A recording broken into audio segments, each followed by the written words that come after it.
My older sister Kelly was always the star of our house. Our home was a magnet for relatives, aunts, uncles, cousins.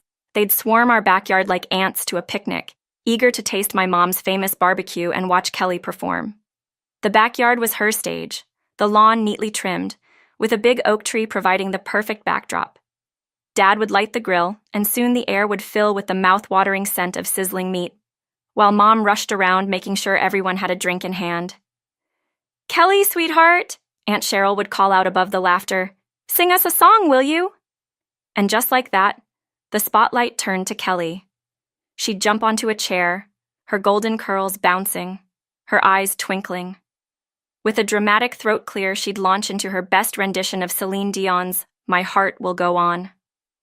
The adults went wild, clapping and cheering like it was an actual concert. Mom and Dad would beam, and sometimes Dad even wiped away a tear. Meanwhile, I'd be at the edge of the yard, hoping to blend in with the bushes. It wasn't that I didn't want to join in, I just couldn't. My singing sounded like a cat in distress, and public speaking? Forget it. The words would get tangled up, leaving me stammering, my face bright red. I heard the whispers of how different I was from Kelly. My relatives, my parents, everyone made it clear who the star was. While Kelly went from dance classes to singing lessons to art workshops, I was left to my own devices. But I didn't mind too much. I found comfort in the old dusty books on our shelves. The only person who really seemed to understand me was Great Aunt Teresa. She'd find me hiding behind the garage or up in the treehouse, my nose deep in a book. "What adventure are you on today, Anna?" she'd ask, settling beside me. I would look up, grateful for her presence. "Ancient Egypt," I'd say, showing her the cover of my book. Teresa would nod, her eyes filled with kindness. "You've got a good head on your shoulders, girl. Don't let anyone tell you different." Those moments were my escape, a safe place where I didn't have to perform, where I could just be Anna, the quiet girl who loved books more than noisy gatherings. Still, those moments with Aunt Teresa couldn't erase the sting of being forgotten. Every time Kelly won an award or learned a new song, my parents would shower her with gifts, new clothes, the latest gadgets. And me? I got hand-me-downs and sighs of disappointment. School became my refuge. I wasn't popular, but I found a place where I could shine. I wasn't satisfied just listening. I wanted to understand everything. "Mrs. David," I'd ask after class, "could you go over mitosis again?" I didn't quite get it. She'd smile, happy I cared, and go over it with me. When teachers couldn't help, I asked for book recommendations. My backpack was always stuffed with extra reading material, and I'd stay up late poring over those books, determined to understand every subject. By high school, my hard work paid off. I was the top student in my class. For once, I was the best at something. As graduation approached, our home turned into Kelly Central. Mom was always helping her prepare her portfolio for college. "This campaign idea is brilliant, honey," she'd say, looking over Kelly's work. I'd roll my eyes and go back to my room to bury myself in my studies. But one evening, during yet another family dinner all about Kelly's college plans, I couldn't stay quiet any longer. "I'm going to college too," I blurted out. "I want to study management." The room fell silent before bursting into laughter. "Oh, sweetie," Mom said, wiping a tear from her eye. "We don't have the money for that. You'll need to get a job after graduation. You're just not as gifted as your sister." Her words hit me like a slap. "But I'm the top student in my class. I get straight A's," I protested, my face burning with anger. I stormed upstairs, grabbed my report card, and slammed it down on the dinner table. They all leaned in, their eyes widening in shock. "Well, I'll be damned," Dad muttered. "When did this happen?" "It's been happening for years," I snapped. "Not that any of you noticed." Mom looked embarrassed, but Dad cut her off. "Look, it doesn't change anything. We've spent all our savings on Kelly's education. There's nothing left for you, Anna. You'll work at Cousin Gary's restaurant after graduation." I ran upstairs, my heart pounding. I collapsed on my bed, sobbing until something inside me hardened. Fine, I thought. If they won't help me, I'll find another way. I'll show them. The next few months were a blur. Kelly left for college amidst tearful goodbyes and proud hugs. Meanwhile, I poured myself into my studies, determined to stay at the top of my class. I spent more and more afternoons at Aunt Teresa's house, my sanctuary from the tension at home.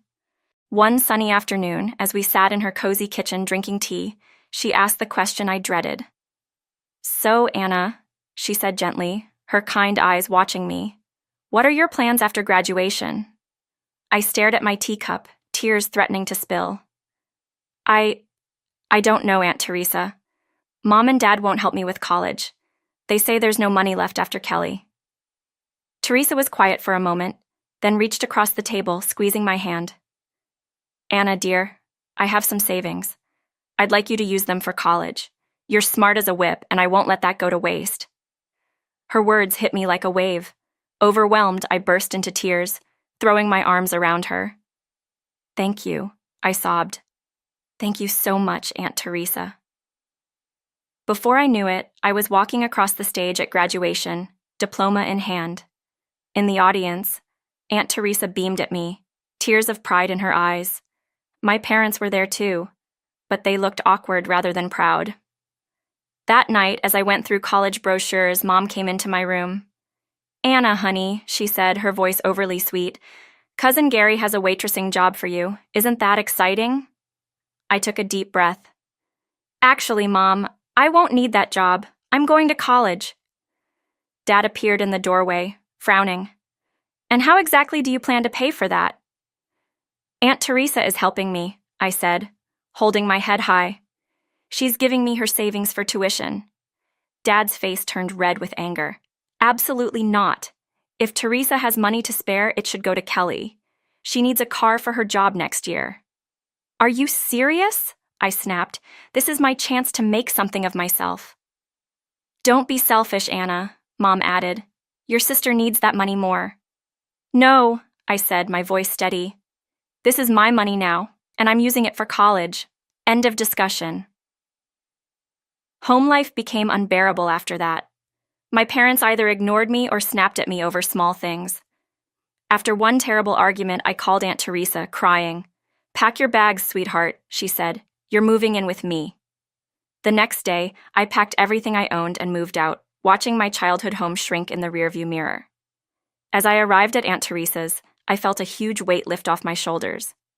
The summer flew by as I prepared for college. Before long, I was stepping onto the campus of State University, ready to study management. Thanks to my grades and Aunt Teresa's generosity, I was exactly where I had always dreamed of being. On the first day of classes, I felt like I was floating. I sat in my business lecture, soaking in every word, thinking, I made it. I'm really here. Meanwhile, Kelly was starting her senior year. I hadn't heard much from her or my parents since moving out, but I tried not to let it bother me. I was too busy enjoying my new freedom in college life. Then, about a month into the semester, Aunt Teresa called. "Anna, dear," she said, her voice hesitant. "You should sit down for this." My heart pounded as she told me the news. Kelly had dropped out of college. She was pregnant, and the father wasn't who she thought he was. It was a mess. A part of me felt a twisted satisfaction. The golden child had fallen. But mostly, I felt sad for her. Months went by, filled with family drama I heard about from Aunt Teresa.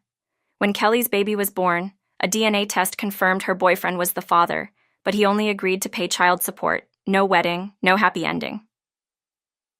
Kelly ended up waitressing at Gary's restaurant, the same job my parents had tried to push on me. I graduated from college with top honors and landed a management job at the Gilded Fork, one of the city's best restaurants. My salary was more than I had ever dreamed. I bought Aunt Teresa a new phone with my first paycheck, her eyes lighting up when I handed it to her. "Oh, Anna," she gasped, "this is too much." I just smiled. "Not at all, Aunt Teresa. Let me show you how to use it." Weeks later, my mom called, the first time in years. "Anna, we were hoping you might come over to talk," she said. After a long pause, I agreed. That Friday, I found myself on my parents' porch. "Anna," my mom pulled me into a tight hug.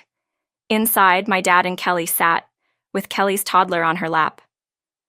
"You look good," Dad said, his voice gruff. We hear you're doing well. I am, I nodded. I'm a manager at the Gilded Fork. Their eyes widened. That's wonderful, dear, Mom said, glancing at Kelly. Actually, that's why we wanted to talk. We were hoping you could help Kelly get a job at your restaurant. I looked at Kelly, who wouldn't meet my eyes. After a long moment, I nodded. I'll see what I can do. No promises. True to my word, I spoke to Mr. Brandon, my boss, about Kelly. To my surprise, he agreed to give her a chance as an administrator. Kelly started the next week, and she surprised me. She was efficient, punctual, and the customers loved her. Slowly, we developed a respectful working relationship. We weren't best friends, but we were family again, in a way. Then, one afternoon, Mr. Brandon called me into his office. Anna, I'm retiring next year, he said. I want you to take over as CEO. My heart pounded. Are you sure? He nodded. You've earned this, Anna. You've made this business flourish. As I left his office, excitement buzzing inside me, I realized something. The quiet girl who was once forgotten had grown into someone no one could ignore. I had exceeded everyone's expectations, even my own.